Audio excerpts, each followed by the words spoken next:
গভীর রজনীতে নবীজি তার আদত মুবারক অনুযায়ী কোরআন শরীফ যখন তেলাওয়াত শুরু করে দিয়েছেন, ঘরের চতুর্দিকে দাঁড়িয়ে কাফের বেঈমানেরা কোরআন শরীফ শুনছে, আর নড়তে পারে না। এক একজনের ধারণা হলো আরো একটু শুনি তারপরে বাড়ি যাব, আরো একটু শুনি তারপরে বাড়ি যাব।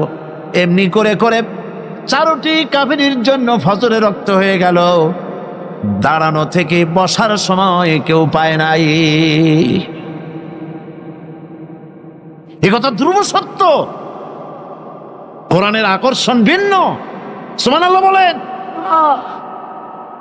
আমি বারবার বলেছি, আজ বলি, এই লাখো জনতার এই উপচে পড়া উত্তাল ঢেউ পয়সা খরচ করে আনা হয়েছে? বলেন, আপনাদের বাস ভাড়া, রিক্সা ভাড়া দেওয়া হয়েছে? বরং জীবনের ঝুঁকি নিয়ে আসছেন, ঠিক কিনা? জীবনের ঝুঁকি নিয়ে এসছে। পয়সা খরচ করে জীবনের ঝুঁকি নিয়ে কোরআন শুনতে এসেছেন। আমি বারবার বলেছি, এই উপচে পড়া জনতার আকর্ষণ আল্লাহর কসম, এ আকর্ষণ সাইদি নয়, এ আকর্ষণ আল্লাহ রাব্বুল আলামিনের কোরআনে আযীম। লা শাক্কা ফীহি ওয়ালা রাইবা, এতে সন্দেহের কোনো অবকাশ না। আমি একথাও বিশ্বাস করি, আমাদের ছেলেরা যারা মিছিল করেছে, আমাকে আসতে দেবে না বলে সুইসাইড বাহিনী গঠন করেছে। আহারে, সুইসাইড অর্থ কি? আত্মহত্যা। আর আত্মহত্যা করা কবিরা গুনাহ। যারা আত্মহত্যা করে তাদের জায়গা জাহান্নাম। আত্মহত্যা যারা করে তাদের জায়গা কোথায়? তোমরা তো জাহান্নামে যাচ্ছিলে। কোরআনের জন্য, কোরআনের তাফসীর মাহফিলের জন্য শাহাদাত স্কোয়াড গঠন হয়েছে শুনে ওরা সুইসাইড বাহিনী গঠন করেছে। শয়তানে শিখাই দিছে যে ওরা তো বেহেশত গেল, তোরা তোদের সিট বুক কর জাহান্নামে। নাউযুবিল্লাহ। আমি বিশ্বাস করি যারা সুইসাইডাল বাহিনী গঠন করেছিল, যারা বিরোধিতা করেছিল, আর আজকের মাহফিলের কোনো না কোনো জায়গায় দাঁড়িয়ে বা বসে আছে। আকর্ষণ কোরআনের। আকর্ষণ কিসের?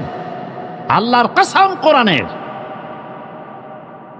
ওদের শরীরেও মুসলমানের রক্ত আছে, মুসলমানের রক্ত আছে, অবশ্য মিসগাইডেড। আল্লাহ ওদের হেদায়েত করুন, বলেন আমিন। ওই সেই 1979 সনে যেখানে যাই খালি হরতাল। গিয়াস কামাল চৌধুরী সাহেব, গিয়াস কামাল চৌধুরী, ওই যে ভয়েস অব আমেরিকার প্রতিনিধি, তিনি আমাকে এক জায়গায় দেখা হলো। ওই সময় বললেন, আপনি জানেন? আমি বললাম, কি জানি? কই যে আমরা হিসাব রাখছি আপনার বাংলাদেশে কোনো এক ব্যক্তির বিরুদ্ধে এত হরতাল হয় নাই, 56টা হরতাল হয়েছে আপনার বিরুদ্ধে একান্ত। মানে আমি যাওয়ার আগে হরতাল শরীফ গিয়ে উপস্থিত, তাফসীর মাহফিল বাধা দেওয়া। তো ওই সময় একটা পত্রিকায় একজন একটা লেখা লিখছিলেন, তিনি এখন একজন মন্ত্রী, প্রতিমন্ত্রী, আমি নাম নেব না। তিনি তখন লিখেছিলেন, হরতালও সফল, তাফসীরও সফল। তো আমি হেডিং দেখে চিন্তা করলাম, লিখলু কি? এত বড় লেখা, তো দেখি কি। তো অনেক লম্বা লেখা লিখছেন। এক পর্যায়ে লিখছেন যে হরতাল হলে পরে সাইদি যেখানে যাচ্ছে হরতাল হয়ে যাচ্ছে, হরতাল ঘোষণা করতেছে। তো হরতাল হলে পরে দোকান বন্ধ, স্কুল কারখানা বন্ধ, বাজার ঘাট বন্ধ। বিকেল বেলায় কারো কোনো কাজ নাই, সব গিয়া তাফসীর মাহফিলে হাজির। তো ঠেকাবা কেমন?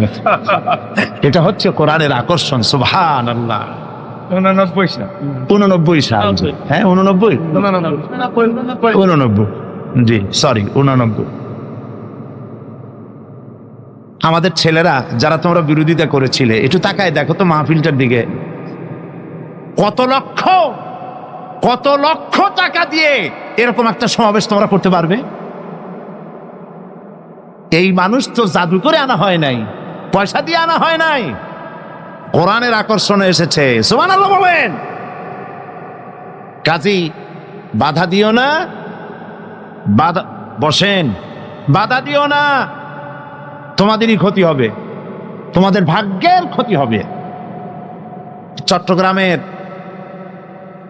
প্যারেন্টস, মা বাপ, তাদেরকে বলি, এসব ছেলেরা তো মঙ্গল গ্রহ থেকে আসে নাই, ঠিক কিনা বলেন? মঙ্গল গ্রহ থেকে আসছে?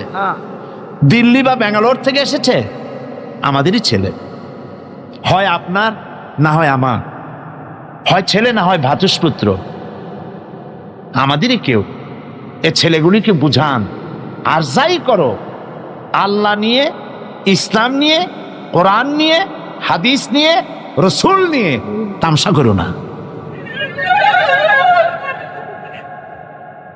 আজ রাসূলের ঘরের চারপাশে কাফেরেরা দাঁড়ানো, দাঁড়ায় আছে, বসার সময় পায় নাই, সকালবেলায় মাথা নিচু করে যাচ্ছে, একজনের সঙ্গে আর একজনের দেখা, খুব আস্তে করে।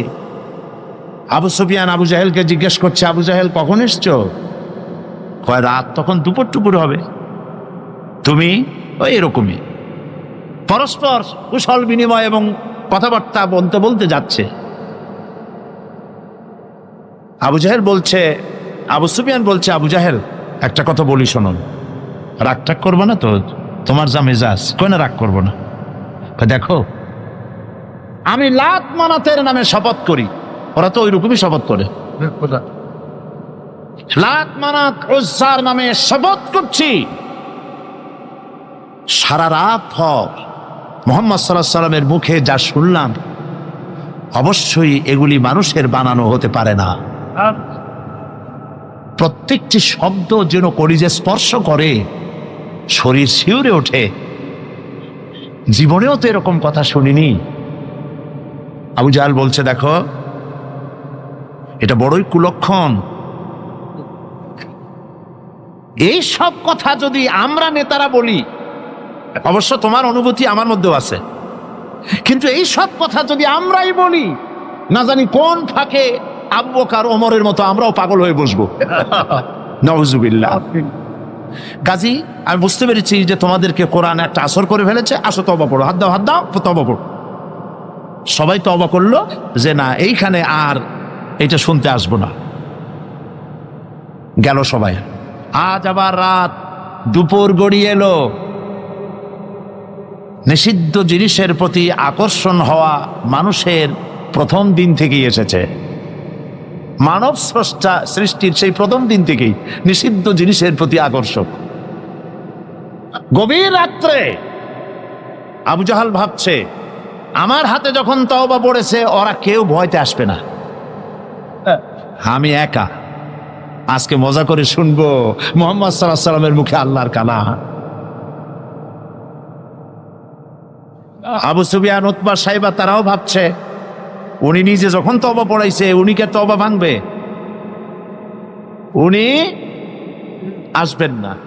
কাজী আমি তো একা একা গিয়ে আজকে শুনবো মুহাম্মদ সাল্লাল্লাহু আলাইহি সাল্লামের মুখে আল্লাহর কালাম। সবাই এরকম করে করে একে অপরের অজান্তে আবার খাড়া হয়ে গেছে। প্রত্যেক রজনীর অভ্যাস মোতাবেক আল্লাহ নবী গভীর রাত্রে আবার তেলাওয়াত শুরু করেছেন। এই সব লোকগুলি ঘরের চতুর্দিকে দাঁড়িয়ে শুনতে শুনতে শরীর যেন অবশ হয়ে যায়। আজ রাত শেষ হওয়ার আগে এরা মনে করল আজ আর ভোর করা ঠিক না, কারণ আমরা সবাই তওবা পড়েছি, যদি কারো সামনে পড়ি তওবা ভঙ্গের কারণে আসামি হয়ে যাব। কাজী দৌড় মারো। দৌড় মারছে। অন্ধকারের ভিতরে একজন গিয়ে আর একজনের ঠ্যাঙ্গে বাড়ি লাগছে। আবু জাহেল ভয় পাইছে। কে? কয় যে আমি আবু সুফিয়ান। তুমি কেন? আমি আবু জাহেল। আরে পাগল, কালকে তওবা করলে আজকে আসলি কেন? বেটা বেশি মাতবারি করিস না, তুই আসলি কেন সেটা কো আগে।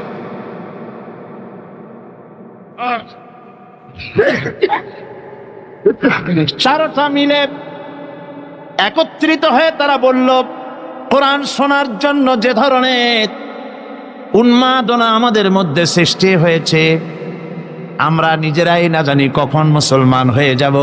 কাজী তওবা করলে হবে না, আসো আইন করে বন্ধ করি। কাফেরেরা সিদ্ধান্ত নিল কি? আল্লাহ রাব্বুল আলামিন কোরআনে কারিমের ভিতরে কাফেরদের সেই সিদ্ধান্ত কোট করে দিলেন। কারণ আবু জাহেল তো থাকবে না, নাতিরা থাকবে। যুগে যুগে আবু জাহেলের নাতিরা কোরআনের মাহফিলে বাধা দেবে। কারা বাধা দেবে?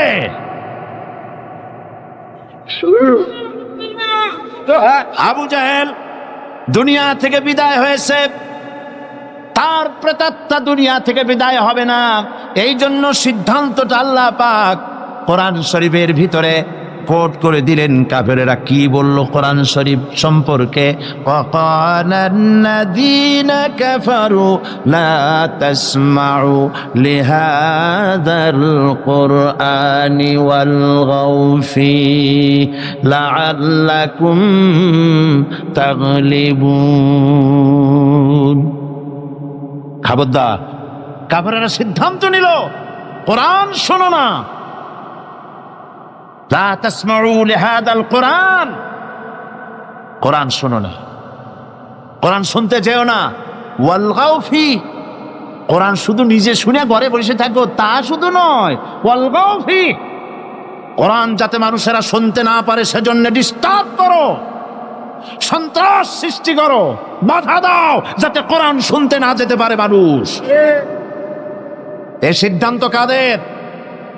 এই সিদ্ধান্ত কাদের? আমার ছেলেরা, খবরদার, কাফেরদের সহযোগী হয়েও না, কাফেরদের সহযোগী হয়েও না, কোরআনের পথে বাধা দিও না। মাঝখানে পুলিশ প্রশাসনকে আরেকটা কথা বলি, তো কথায় কথায় এসে গেল। আপনারা একটা বড় রকমের গুনাহ করেছেন, ঠিক না? ঠিক না?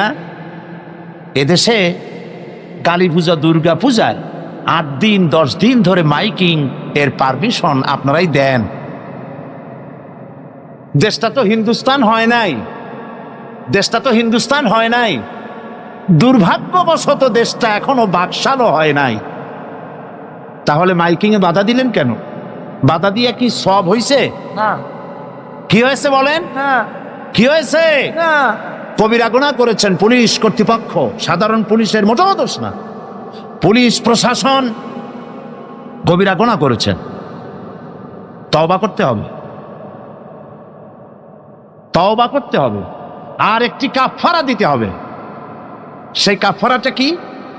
আমি জানতে পেরেছি এই তাফসীর মাহফিল আসার পথে বিভিন্ন জায়গায় ওই সব তথাকথিত সোনার ছেলেরা তাফসীর মাহফিলের বহনকারী শ্রোতাদের বাসে ঢিল পাক্কেল মারে, তারা বাধা দেয়, মহিলাদের বাসে ঢিল মেরেছে। আমি পুলিশ প্রশাসন, গোয়েন্দা বিভাগ, SB, IB, DFI, NSI, army intelligence এবং পুলিশ বিভাগকে বলছি, এই যে গুনাহ করেছেন মাইকের পারমিশন না দিয়ে 144 ধারা জারি করে যে গুনাহ করেছেন, সেই গুনার কাফারা হিসাবে রাস্তার মোড়ে মোড়ে দাঁড়িয়ে এই ইয়াজুজ মাজুজদেরকে ঠেকান। কোরআন নিয়ে যেন বাঁচতে পারি, কোরআন নিয়ে যেন মরতে পারি, আমিন। কোরআন নিয়ে যেন কবরে যেতে পারি, কোরআনের নূর দিয়ে যেন আমাদের কবরগুলি আল্লাহ মুনাওয়ার করে দেন। কিয়ামতের দিন কোরআনের সুপারিশ জন্য আল্লাহ আমাদের নসিব করে দেন।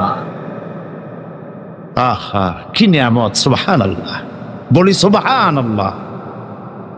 এখন এই কোরআনে কারীমের তাফসীর ভূমিকা অনেক লম্বা করলে তাফসীর করা মুশকিল হয়ে যাবে। সেজন্য চলুন আমরা তাফসীরের দিকে এগোই। তাফসীর মানে ব্যাখ্যা, আলোচনা। আচ্ছা, আপনারা বলেন তো, জেন, দুষ্ট জেন আর ভূত প্রেতে যদি আসর করে তাহলে কোরআন শরীফের কোন আয়াত পড়তে হয়?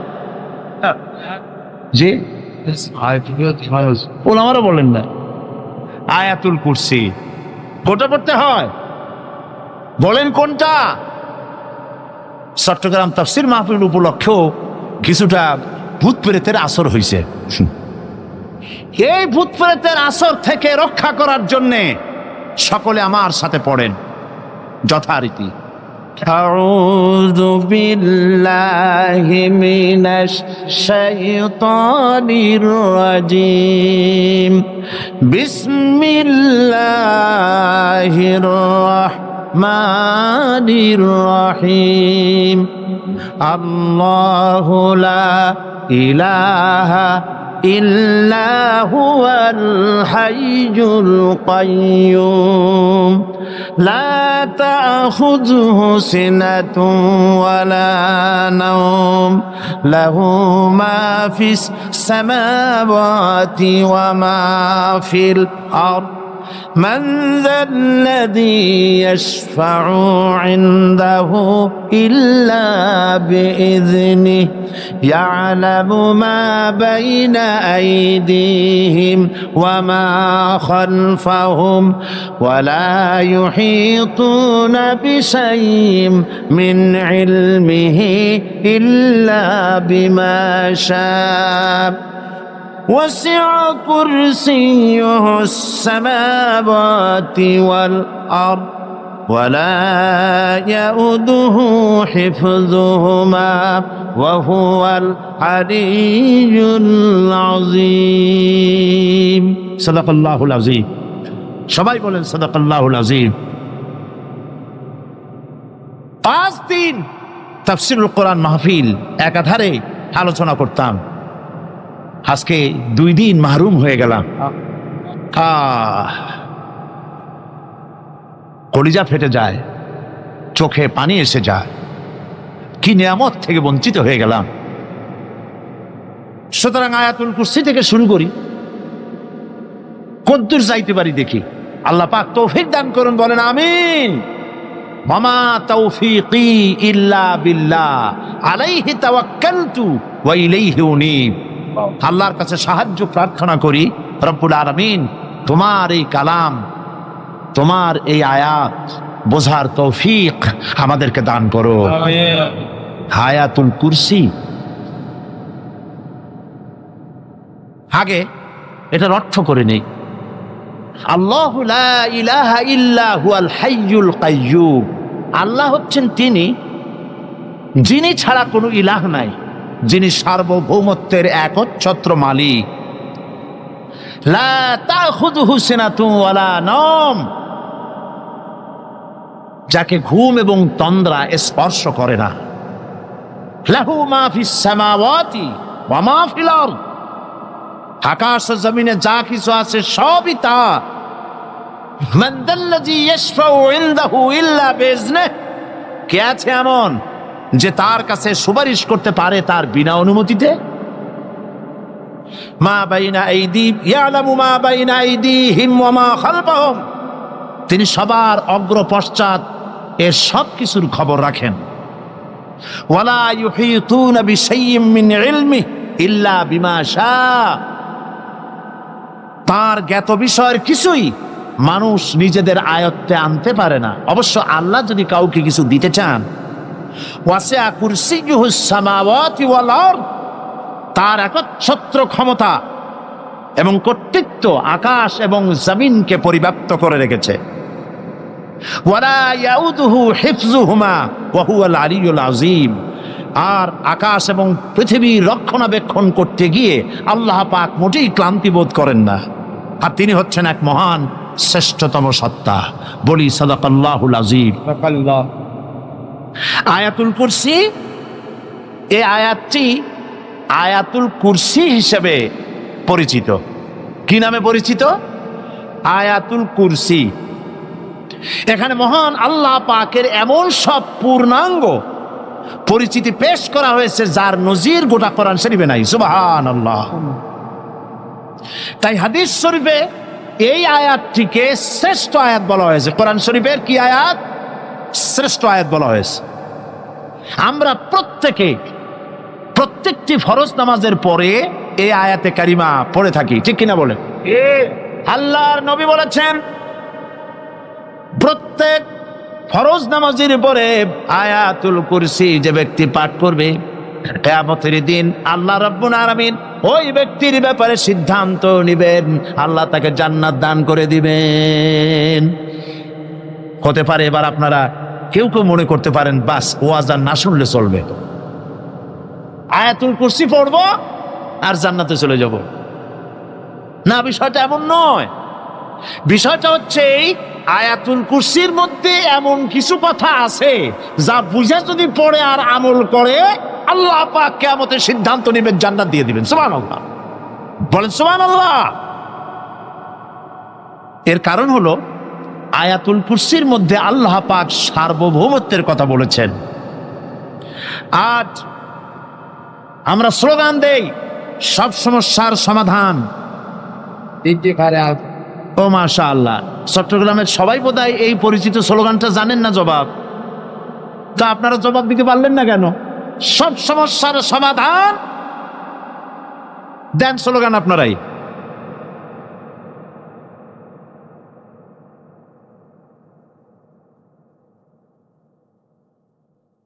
এটা শুধু স্লোগান নয়, সব সমস্যার সমাধান দিতে পারে আল কোরআন। এটা শুধু স্লোগান নয়, এটাই বাস্তবতা, এটাই বাস্তব সত্য।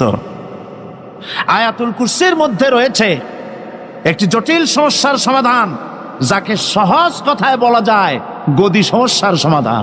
কুরসি মানে হলো গদি। আজকাল গদি নিয়ে কি হচ্ছে টের পাচ্ছে না ভাই? কথা কন না কেন? আমেরিকাও আজকাল বাংলাদেশি স্টাইল হচ্ছে, ঠিক কিনা? আমি চিন্তা করছি যে আমাদের একজন প্রধান ব্যক্তি দেশের বারবার ওই দেশে যাওয়ার কারণেই কি এই রোগ ছড়াইলো ওই দেশে, আল্লাহ জানে। কি সর্বনাশ! এই গদি নিয়ে টানাটানি হচ্ছে পৃথিবীর সর্বত্র। সার্বভৌমত্বের মালিক কে হবে? এইটা তো আপনারা বলতেছেন, কিন্তু যারা কোরআন জানে না তারা বলে সার্বভৌমত্বের মালিক জনগণ। দেখেন না, ওরা বলে সকল ক্ষমতার উৎস জনগণ। কারা বলে? নেতা নেত্রীরা বলেন সকল ক্ষমতার উৎস। বল না কেন? সকল ক্ষমতার উৎস জনগণ।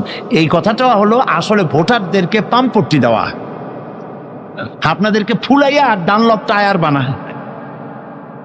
আপনারা খুব খুশি হবেন সমস্ত ক্ষমতার উৎস তাহলে আমরা। আরে বাবারা, তোমরা সকল ক্ষমতার উৎস যার পেট ভরা ময়লা, নাকের মধ্যে ছাতা, দাঁতে ছাতা, তুমি হবা সকল ক্ষমতার উৎস। আহার ক্ষমতার ঠেলায় একটা সাপ দেখলে ভয়তে সিট হয়ে পড়ো, সাইকেলের টায়ার বাস্ট হইলে হার্ট ফেল করে। সকল ক্ষমতার উৎস, সকল ক্ষমতার উৎস জনগণ, এই কথা বলা কবিরা গুনাহ, এই কথা বিশ্বাস করা হারাম, এই কথা বিশ্বাস করা শিরক। কারণ সকল ক্ষমতার উৎস জনগণ এই কথা যদি বলা হয় তাহলে কোরআনে কারীমের সাথে কন্ট্রাডিকশন হয়, সাংঘর্ষিক। আল্লাহ পাক কি বলেছেন? আল্লাহ পাক বলেছেন আন্নাল কুওয়াতা লিল্লাহি জামিআ। বলেন আন্নাল কুওয়াতা লিল্লাহি জামিআ।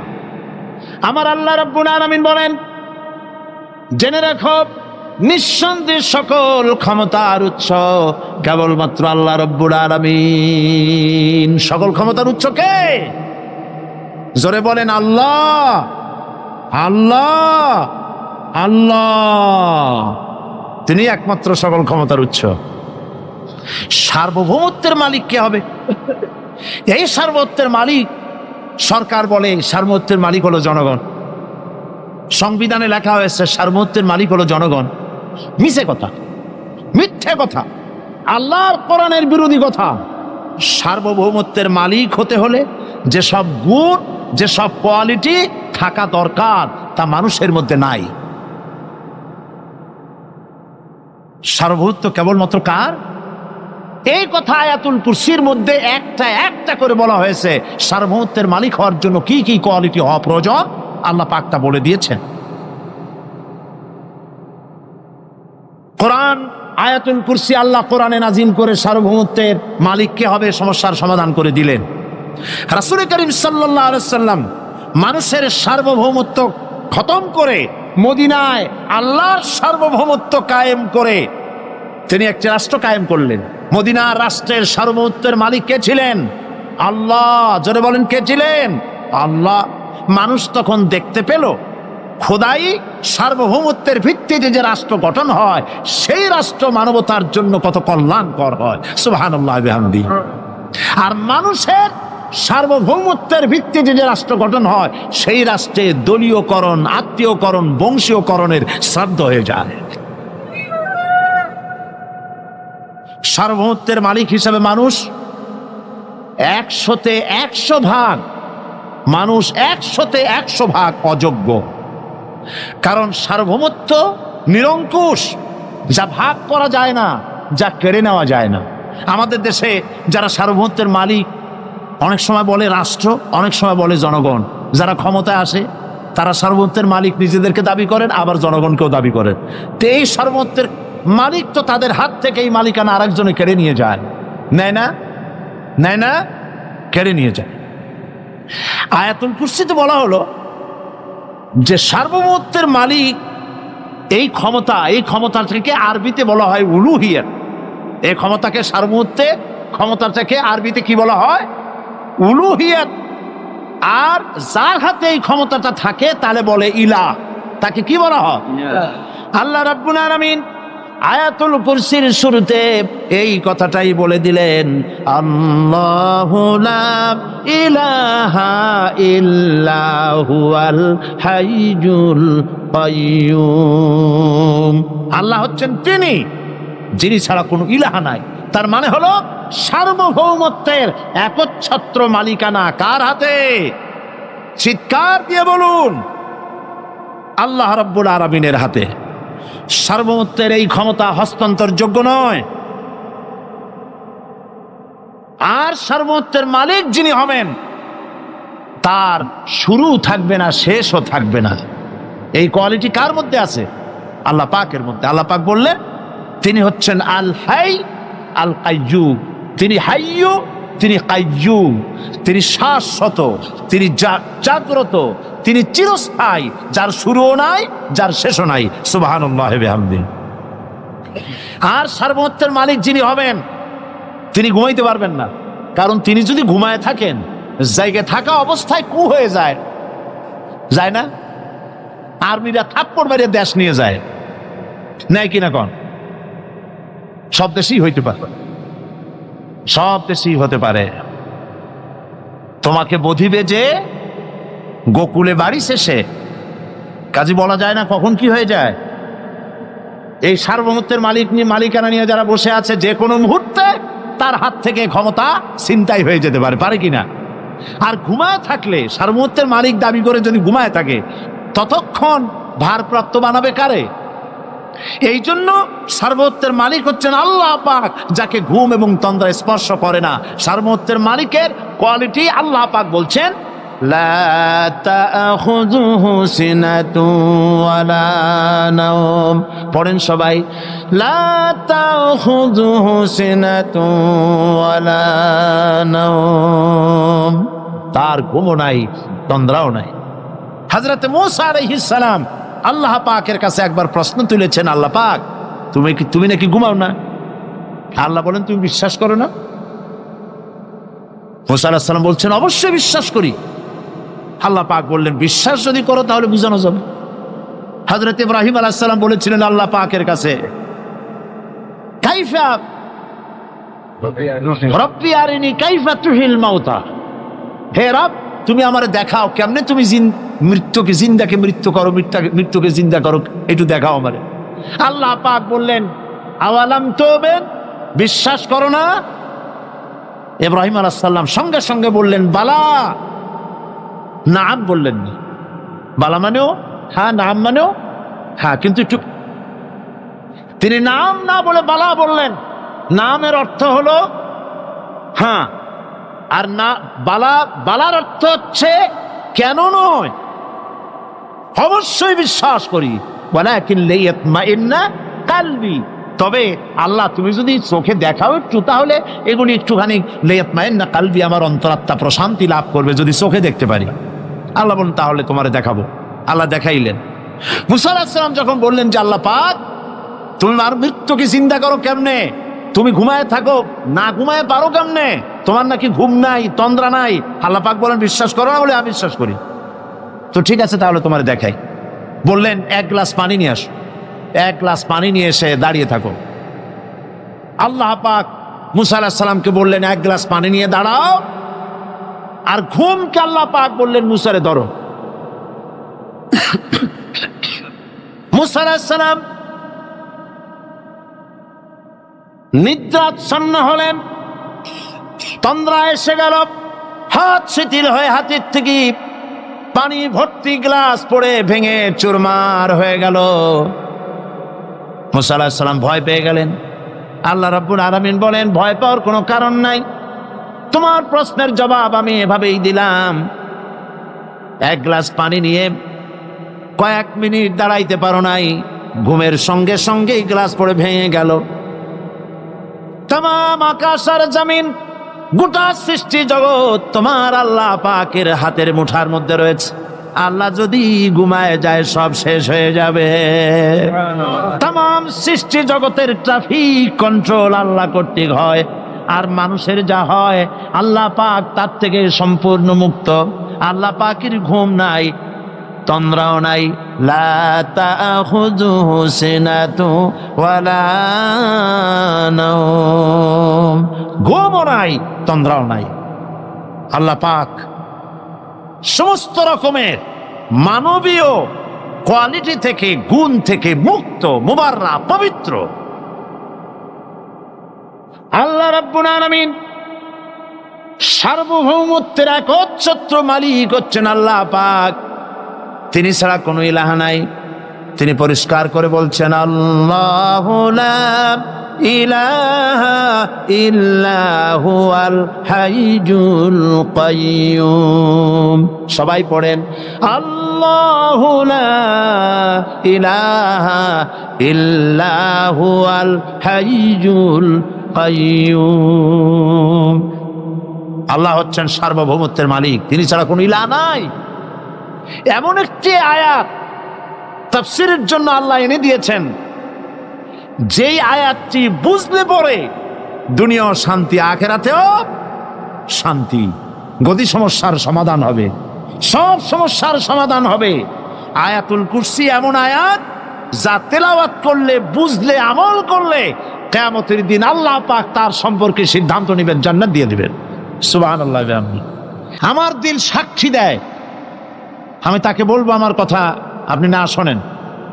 আমার দিল সাক্ষী দেয় তিনি আল্লাহর ওলি, বুজুর্গ বান্দা আল্লাহ পাক,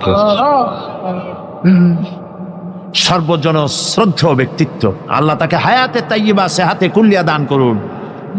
আল্লাহ তার দৃষ্টি শক্তি তুমি নিয়েছ, মৃত্যুর সময় দৃষ্টি খুলে দিয়ে রাসূলুল্লাহকে দেখতে দেখতে মরার তৌফিক দিও, আর মরার সাথে সাথে কবরের সাথে জান্নাতের সুরঙ্গ পয়দা করে দিও। তিনি আমার সাথে টেলিফোনে কথা বলে বলেছেন, চট্টগ্রামে কিয়ামত চলতেছে, আল্লাহর বান্দাদের কাছে যেতে পারতেছি না, আল্লাহর বান্দারা কাছে এসে পয়সাও দিতে পারছে না, এত বড় মাহফিল চালাবো কিভাবে? তাহলে আফসোসে আমার প্রাণ কেঁদেছে।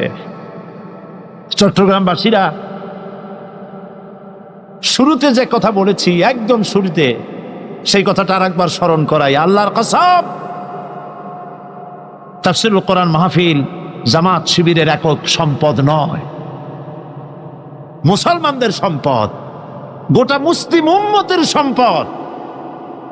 এই বরকতপূর্ণ মুবারক মাহফিল আমার মনে পড়ে জামিউল আজহার,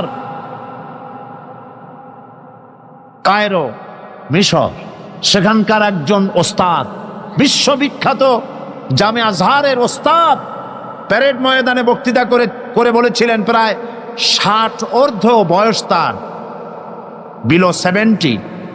তিনি বক্তৃতা করতে গিয়ে সেই ওস্তাদ, হাদিসের ওস্তাদ, বিশ্ববিখ্যাত বিশ্ববিদ্যালয়, তিনি বলেছিলেন, কোরআন শরীফের এত বড় তাফসীরের মাহফিল আমি জীবনে পৃথিবীর কোথাও দেখি নাই। আপনারা বিশ্বাস করুন, সমগ্র বিশ্বে কোরআনের এত বড় তাফসীরের মাহফিল সারা দুনিয়ায় নাই। এই মাহফিলে যারা বাধা দিল, আল্লাহ তুমি তাদের হেদায়েত, তুমি তাদেরকে হেদায়েত দান করো, তুমি তাদের সুমতি দান করো, সে যেই হোক হেদায়েত দান করো। এই মাহফিল আয়োজনে অনেক খরচ আপনারা জানেন, এবং আমি জানি আল্লাহ পাক আমাদের ভাই মৌলানা কোনোদিন আমাকে বলেন নাই মাহফিলের শেষে যে আমি ঋণগ্রস্ত থেকে গেছি, কিন্তু উৎকণ্ঠা, মানুষ হিসাবে উৎকণ্ঠা থাকি, কেমনে চালাবো, এগুলি সব বাকিতে করা হয়েছে। আমি আপনাদেরকে বলবো, প্রতি বছরের ন্যায় এই মোবারক মাহফিলে উনি যদি দৃষ্টিশক্তি ভালো থাকতো আপনাদের বাড়ি বাড়ি যেতেন। ওনাকে কি কষ্ট দেবেন আপনারা? আপনাদের বাড়ি বাড়ি উনি যেতে পারবেন? আপনারা এসে ওনার হাতে তুলে দিবেন, দিবেন কি না?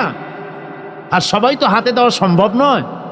বড় লোকেরা, বিশাল বিশাল ধনী ব্যক্তিরা চট্টগ্রাম তাফসিরুল কোরআন মাহফিলের জন্য সাহায্য করুন।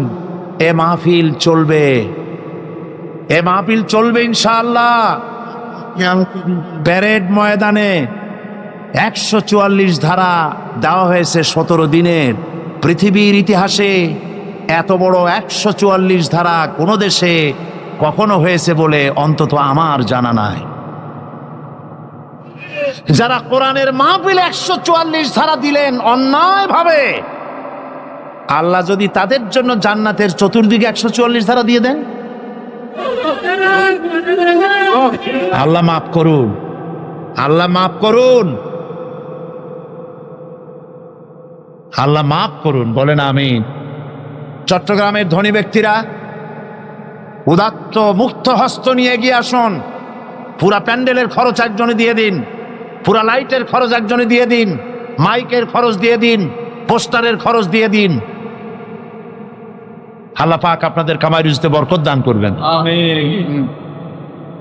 আর আপনারা যত লোক বসে আছেন, আজকে যারা এনেছেন মৌলানা, ওইগুলি ড্রামগুলি আছে তো, চতুর্দিকে ড্রাম আছে, চাদর আছে, যাওয়ার সময় দিয়ে যাবেন।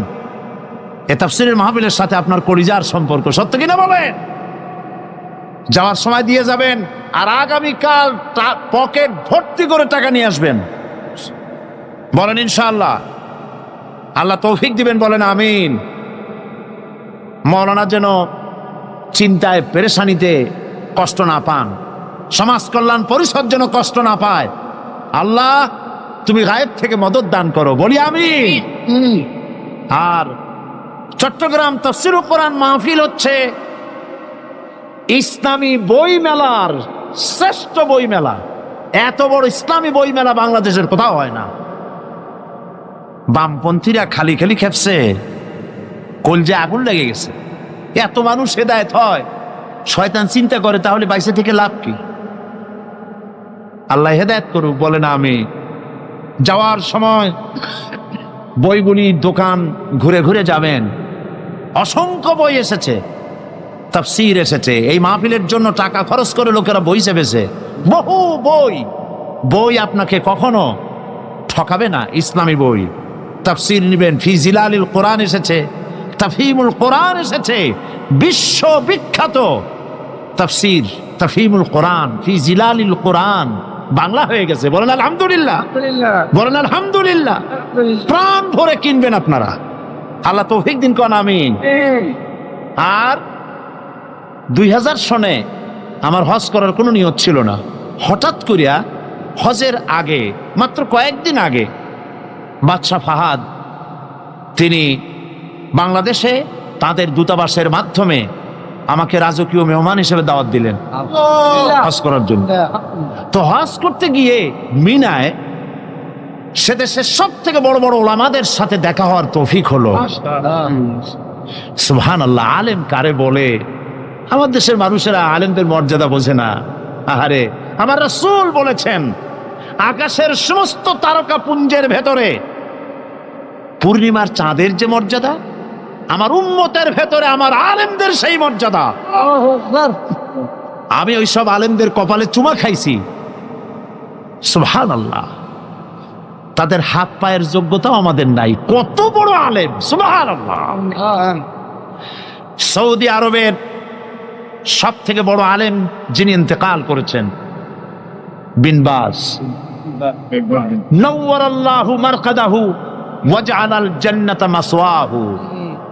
এত আলেম তার জানাজায় উপস্থিত হয়েছে। সৌদিরা বলেছেন আমাকে, হারামাইনুশ শরীফাইনে আলেম আর আলেম দিয়ে ভর্তি হয়েছে, লক্ষ লক্ষ আলেমেরা তার জানাজা পড়েছে, চোখের পানি দিয়ে তার বিদায় করেছে। তিনিও নাবিনা ছিলেন, দৃষ্টিহীন ছিলেন। সুবহানাল্লাহ, কত বড় আলেম। আর ওনার পরে সৌদি আরবের সব থেকে শ্রেষ্ঠ আলেম হচ্ছেন শেখ মুহাম্মদ বিন সালেহ আল উসাইমিন। তার লেখা আয়াতুল কুরসির একটি তাফসীর আমাদের সকলকে উপহার দেওয়া হলো। বইটি পেয়ে আমি পড়লাম, দারুণ ভালো লাগলো, এবং আমি মনে করলাম যে শেখ মুহাম্মদ বিন সালেহ আল উসাইমিনের আয়াতুল কুরসির এই তাফসীর বাংলা ভাষী এর থেকে লাভবান হোক। এটাকে বাংলা করানো হলো, আমি এডিট করেছি, অনুবাদ করেছে আরেকজন। অনুবাদের সময় তো আমার হাতে নাই। এই আয়াত তাফসীর আয়াতুল কুরসি সমস্ত লাইব্রেরিতে আছে। যে আয়াতুল কুরসির তাফসীর আমি করতেছি, সব লাইব্রেরিতে এখানে পাবেন। আজ নিবেন, কাল নিবেন, পরশু নিবেন, সবাই নিবেন। আল্লাহ তৌফিক দান করুন, বলুন আমিন। আল্লাহ পাক সকলকে হাদিসের কিতাব, তাফসীরের কিতাব আল্লাহ কেনার তৌফিক দান করুন। রিয়াদুস সালিহিন হাদিসের উন্নত কিতাব, সুবহানাল্লাহ বলেন, বাংলায় প্রচার হয়েছে, বাংলা ভাষায় ছাপা হয়েছে, এখানে এসেছে, আপনারা নিবেন। আল্লাহ তৌফিক দান করুন, আমরা সবাই বলি আমিন। মুনাজাত হবে এবং মুনাজাতের পরে আজান হবে। এশার নামাজ বা জামাত আদায় করে যাবেন।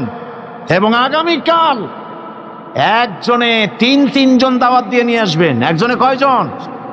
তিন জন। বলেন একজনে কয়জন? 3 জন দাওয়াত দিয়ে নিয়ে আসবেন কমপক্ষে। একজনে, মৌলানা বলছেন কমপক্ষে, আমি কমাই ফেলছি যেহেতু জায়গা যা তো আজকেই ভরে গেছে, সেজন্য আমি কম বলছিলাম। মৌলানার কথায় আল্লাহ বরকত দিন, বলেন আমিন। মাঠ তো আমাদের হাতে না, আমরা তো এটা রাবারের মতো লম্বা করতে পারবো না, আল্লাহ যেন লম্বা করে দেয়। কোন আমিন। একজনে কয়জন? 3 জন দাওয়াত দিয়ে নিয়ে আসবেন।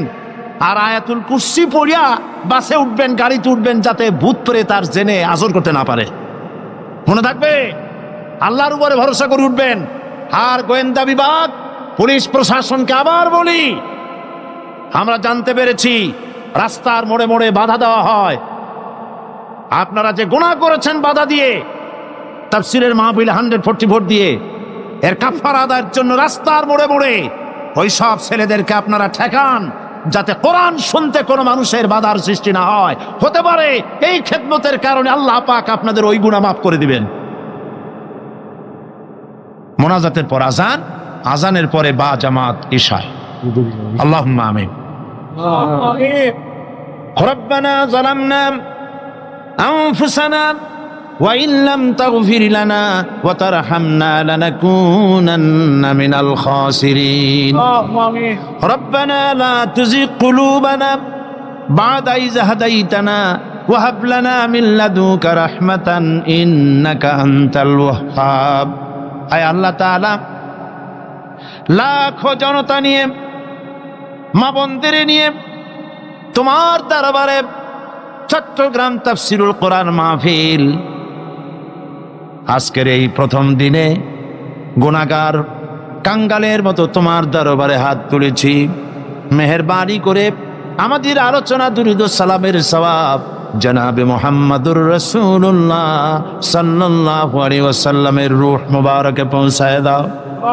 তাম পৃথিবীর মাটির নিচে যত মুমিন মুমিনাত শুয়ে আছেন, আল্লাহ প্রত্যেকের রুহের পরে সওয়াব পৌঁছায় দাও রব্বুল আলামিন। সারা জীবন গুনাহ করেছি, গুনাহ করে করে জীবনকে নষ্ট করে ফেলেছি। আল্লাহ তাআলা দয়া করে জিন্দেগীর সকল গুনাহ মাফ করে দাও রব্বুল আলামিন। আমাদের মা বাপ যাদের কবরে শুয়ে আছে, কবরগুলিকে জান্নাতের টুকরা বানায়া দাও। রব্বির হামহুমা কামা রব্বায়ানি সগীরা। সবাই পড়েন, রব্বির হামহুমা কামা রব্বায়ানি সগীরা। হে আল্লাহ তাআলা, এই মুহূর্তে মনে পড়লো এই তাফসীরের মাহফিল প্রতি বছর যিনি উদ্বোধন করতেন বাইতুস শরফের হযরত পীর সাহেব কেবলা, হযরত মাওলানা শাহ আব্দুল জব্বার সাহেব আমাদের থেকে বিদায় হয়ে গেছে। ওই সুন্দর চাঁদ মুখ আর তো আমরা দেখতে পাবো না। আল্লাহ তার কবরটাকে জান্নাতের টুকরা বানায়া দাও রব্বুল আলামিন। এই মাহফিল 5 দিন প্রতি বছর হয়। আল্লাহ তাআলা 2 দিন থেকে মাহরুম হয়ে গেলাম যাদের কারণে। আল্লাহ তাআলা তুমি তাদেরকে গজব দিও না, তুমি তাদেরকে শাস্তি দিও না মাবুদ। যারা এই কাজ করলো, বাধা দিল, আমরা সবাই মিলে তোমার কাছে মাপ চাই। তাদের সকলকে আল্লাহ তুমি দয়া করে কোরআনের সৈনিক বানাইয়া দাও রব্বুল আলামিন। গত জুমায় শাহী মসজিদে মুসলমানদের উপরে যারা হামলা করলো, কোন মুসলমান পুলিশ জুতা পায়ে দিয়া মসজিদে ঢুকতে পারে আমরা বিশ্বাস করি না। আল্লাহ তাআলা কারা ঢুকছে আমি জানি না, তারা কোন ধর্মের লোক। আল্লাহ এত বড় গুনার কাম যারা করলো, আল্লাহ তাদের হেদায়েত নসিব করে দাও রব্বুল আলামিন। মুসল্লিদের উপরে টিয়ার গ্যাস মারলো, গোলাগুলি করলো, বুলেট ছুড়লো। হায় আল্লাহ, তাদের মধ্যে বহু লোক আজ হসপিটালে আছে। আল্লাহ তুমি দয়া করে তাদেরকে শেফায়ে আজেলা দিয়ে দিও। রাকেব করে একটা ছেলে, তার চোখ বাঁচাবলে আল্লাহ বাঁচাইলে বাঁচবে না। জাকির নামক একটি ছেলে, পুলিশের রাবার বুলেট লেগে চোখটা তার যাবো যাবো করতেছে। আল্লাহ তোমার কোরআনের কারণে সে ব্যক্তি নামাজ পড়তে এসেছে, তার চোখটা আল্লাহ ওরা গুলি করে দিল। আল্লাহ তুমি দয়া করে আমরা ভিক্ষা চাই, চোখ ফিরাইয়া দাও আল্লাহ। কোরআনের মাহফিলে ওর চোখ আমরা ভিক্ষা চাইতেছি, চোখটা দিয়ে দিও বাবু রব্বুল আলামিন। কোরআনের সপক্ষে কথা বলতে গিয়ে 40 জন লোককে পুলিশ প্রশাসন জেলের মধ্যে ঢুকায় দিছে। আল্লাহ পুলিশের সুমতি দাও, তোমার ওই 40 জন বান্দা যেন কালকে জেল থেকে বেরিয়ে এসে তাফসীর মাহফিলে শরীক হয়ে যেতে পারে রব্বুল আলামিন।